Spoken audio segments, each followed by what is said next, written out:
사실 나이대마다 받아야 하는 것도 좀 다를 것 같은데 왜 그걸 구분 지려고 하죠? 20대가 뭐가 고민일까요, 피부에서? 미백 20대 때 미백을 신경 쓰는 사람은 그 피부에 단점이 없다는 거예요, 사실.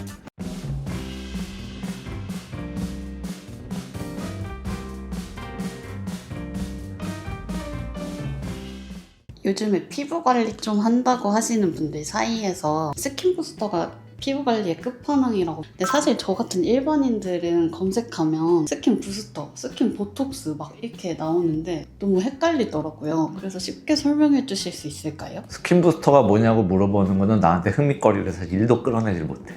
왜냐? 나한테는 더 이상 재미있는 영역이 아니니까. 스킨 부스터의 개념을 정리하는 강의를 내가 몇 년 전에 했었을까? 기억이 한 6년? 7년 이 정도 된 것 같아. 그때만 해도 스킨 부스터라는 이름이 정확하게 만들어져 있지가 않았고, 그 당시에는 스킨 부스터라고 구글링을 검색을 하면은 화장품만 떴었어요. 화장품만 뜨고 레스틀렌의 비탈이라는 제품이 또 다른 이름의 스킨 부스터의 비탈 스킨 부스터이기 때문에 그 정도만 뜨고 다른 거는 뜨지 않던 시절에 그래도 스킨 부스터라는 개념들을 갖고 들어왔었는데, 요즘은 스킨 부스터라고 검색해보면은 사전적 정의들이 좀 나오는 것 같아요. 지금도 구글링이나 아니면 네이버 검색하면은 어느 정도가 나오는데, 이거는 지금 우리가 얘기하는 입장에서는 말 그대로 그냥 스킨 부스터, 스킨?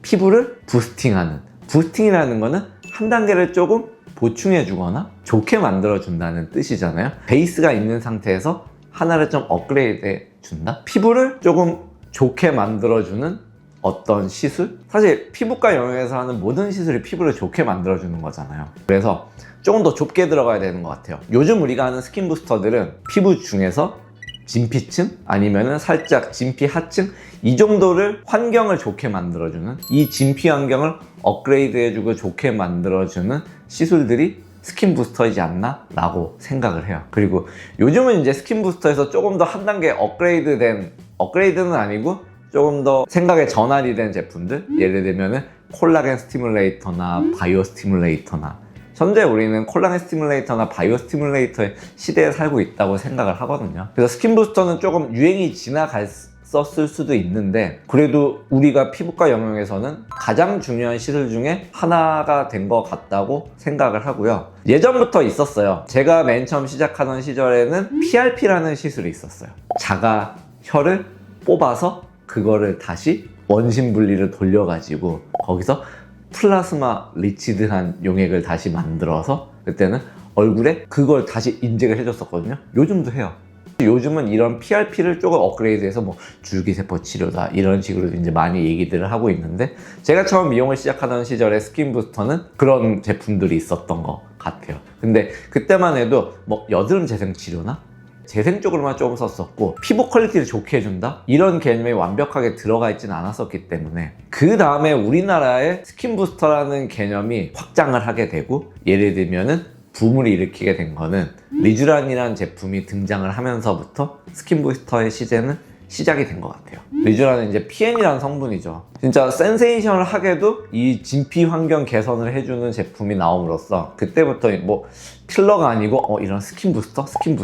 그러면서 이제 많은 제품들이 나왔죠. 다양한 성분들이 있고 다양한 방법들이 있어요. 어느 게 더 좋다, 어느 게 나쁘다 이런 게 있다기보다는 걔네들 중에서 스킨 부스터, 내 피부를 좋게 만들어주는 적절한 시술을 찾아서 꾸준히 내 피부 퀄리티를 중요하게 만들어주는 게, 요즘은 그냥 단순하게 뭐 피부가 환해진다? 이런 것뿐만 아니라 색소 치료를 할 때도 이런 피부 환경이 좋아지면은 피부가 좀 더 단단해지면서 이런 자외선 노출이나 이런 데서도 우리가 공격받았을 때 수비를 할 수가 있어져서 색소 치료에도 스킨 부스터를 써야 되고, 환해 보이는데도 스킨 부스터를 써야 되고, 그래서 요즘은 거의 기본 공식, 기초가 되는 시술 중에 하나가 스킨 부스터라고 하고, 저도 사실 다양한 제품의 스킨 부스터 치료를 하고 있는 것 같아요. 지금은 현재는 3가지 종류를 제일 많이 쓰고 있는 것 같은데, 리쥬란도 종류가 여러 가지가 있죠. 또 주베룩도 종류가 주베룩 I랑 그냥 주베룩 이렇게 2가지를 쓰고 있는 것 같고, 또 요즘은 리투 HDAM이라는 동종진피 요 제품도 많이 쓰고 있고, 또 고전적으로 히알루론산 제품들도 우리가 스킨 부스터 용도로 많이 쓰고 있었어요. 히알루론산 제품에는 우리가 크로스 링킹이 안 돼 있는 논 크로스 링킹 히알루론산을 주입해주는, 예전에 물광주사라고 많이 불렸었죠. 이 시술도 스킨 부스터 치료의 한 가지일 거고요. 또 크로스 링킹 제품들 중에서도 이런 스킨 부스팅 용도로 나온 제품들 많은 제품들이 있어요. 뭐 리바이브도 있고 스킨 바이브도 있고 등등 비탈 라이트도 있고 여러 제품들, 얘네들도 어찌 보면은 HA를 내 피부에 보충을 해줘서 스킨 부스터 용도로 쓰인다. 그래서 요즘 스킨 부스터는 기초가 된 것 같아요. 예를 들어서 여드름 흉터가 있으신 분들이 스킨 부스터를 맞으면 흉터가 조금 개선될 수 있나요? 개선될 수 있어요. 저희 병원 같은 경우는 여드름 흉터 치료에서는 필수 항목으로 들어가 있는 요소가 이런 제품들이 들어가 있기도 해요. 사실 검색을 조금만 해보면 말씀 주셨던 리쥬란, 주베록 이러한 종류들을 저희가 쉽게 접하잖아요. 근데 사람마다 피부 타입이 조금씩 다르잖아요. 그럴 때는 어떻게 결정하는 게 좋을까요? 사실 정말 어려운 질문이에요. 왜냐면은 저도 이분 피부 상태만 보고 딱 맞추고 싶어요. 사실 피부 상태를 이렇게 나누는 방법들도 있거든요. 우리가 뭐 건성이다 지성이다부터 여러 상태로 나누게 되잖아요. 근데 이 스킨 부스터는 사실 얘가 주입되고 나서 어떤 반응이 있을지는 정말 피부 상태마다 다른 것 같아요.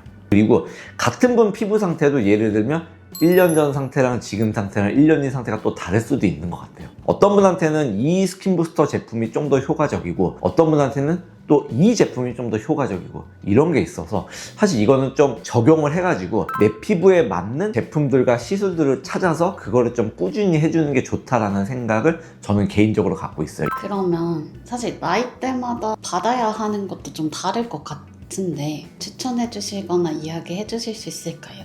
왜 그걸 구분 지려고 하죠? 같은 연령대 사람들이 왔을 때 그 피부 상태가 다 비슷하다고 생각을 하잖아요. 아니거든요. 평균치는 맞출 수가 있어요. 근데 그 평균에서 내가 벗어날 수도 있잖아요. 근데 20대, 예를 들어 20대라고 생각을 해보면은 20대가 뭐가 고민일까요, 피부에서?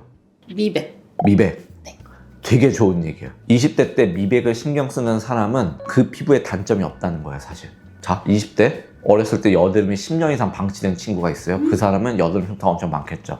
그 친구한테 중요한 건 여드름 흉터가 돼요. 그런 게 없으니까 미백을 신경 쓰는 거예요. 왜냐면 나는 아직 주름도 안 보이고 처짐도 없고 탄력도 괜찮다고 느끼고 광채도 괜찮다고 느끼니까 나는 얼굴 미백만 되면은 피부 미인이 되네, 피부 미남이 되네, 이렇게 생각하는 거거든요. 그분은 어느 정도 되게 좋은 상태의 피부 퀄리티를 갖고 있는 거예요.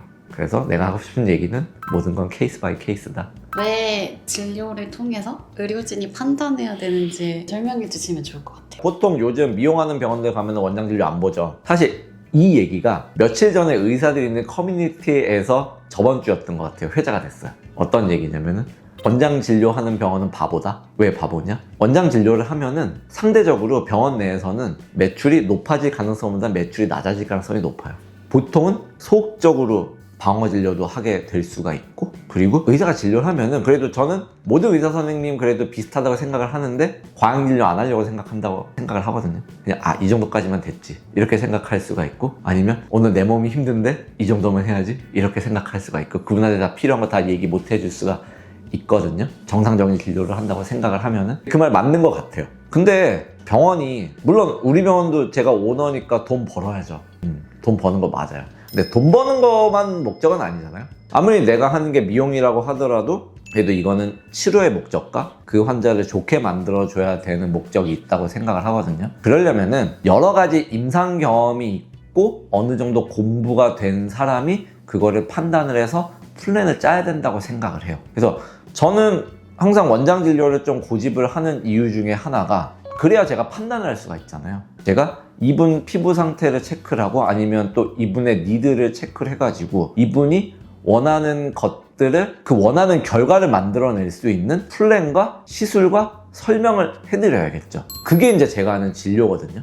그래도 이 스킨 부스터를 고민하고 오시는 분들이 있잖아요. 그분들이 다운타임은 고민하셔야 되니까 그거에 대해서 한번 부작용과 주의사항에 대해서 알려주시면 좋을 것 같아요. 저희 병원 하는 스킨 부스터 많이 하는 세 가지, 리쥬란, 주베룩, 리투어는 세 가지 다 주사로 인젝션을 해요. 그러니까 주사로 인젝션을 하는 건 바늘로 인젝션을 하는 거거든요. 바늘로 인젝션 주입을 하는 시술들은 언제든지 멍이 생길 가능성이 조금 있어요. 그래서 멍 때문에 생길 수 있는 다운타임을 생각을 해야 되는데 저희 병원 평균치에서는 흔하지는 않아요. 이게 일상생활에 너무 지장될 정도로 가는 경우는 그렇게 많지는 않은 것 같고요. 또 하나, 다운타임에서 영향을 끼치는 게 엠보? 이게 엠보를 만드는 시술도 있고 엠보를 안 만드는 시술도 있거든요. 이런 스킨 부스터 중에서는 리쥬란 엠보를 어느 정도 만드는 것 같아요, 테크닉상. 근데 그 리쥬란 엠보도 사실은 내가 주입하는 테크닉에 따라서 이걸 얼마만큼 일상생활에 지장을 끼치게 할지 안 끼치게 할지를 또 결정을 할 수가 있거든요. 저는 개인적으로 저희 환자분들이 다운타임이 최소로 없었으면 좋겠어요. 최소로 없었으면 좋겠어서 사실 이런 엠버를 만드는 시술도 웬만하면 하루 이틀 안으로 이 다운타임을 해결할 수 있도록 테크닉상 노력을 하는 편입니다.